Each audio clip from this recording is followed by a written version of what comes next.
Я сделал последний раз до реконструкции. Сидел здесь между Лермонтовым и Пушкиным, пел песни.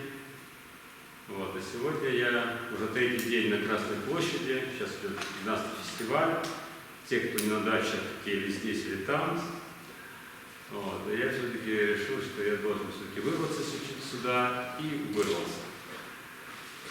Да, рояль это тоже ружье. Я на нем никогда не играл, я даже не знаю, как он звучит.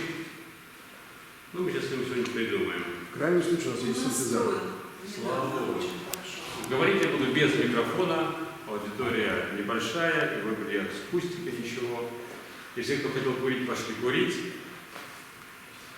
Но тем не менее, в открытую дверь человек или зверь, проходи, будешь гостем.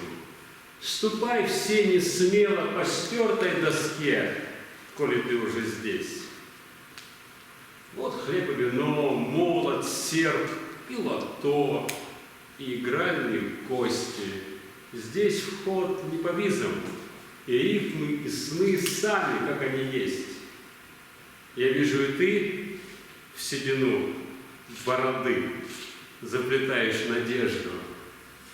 И, может быть, даже сильнее твой страж на границах зимы. Но вот разговор, словно ряженый вор, пробирается между заточенных бревен, и пенится кровь, и слабеют узлы. Уж время устать, ковырять, шлифовать эти грани стакана, привычным обрядом втирая свой страх и сомнение в стекло. Я пел, ты молчал, я скулил, ты рычал. Оба в лапах капканов. Дыхание вулканов на дне наших ран — абсолютное зло.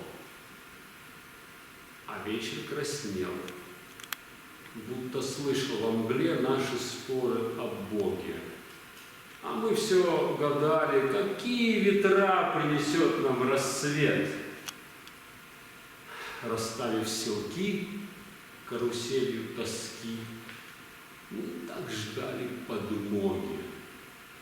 Жестокая битва, но надо дожить до парада планет.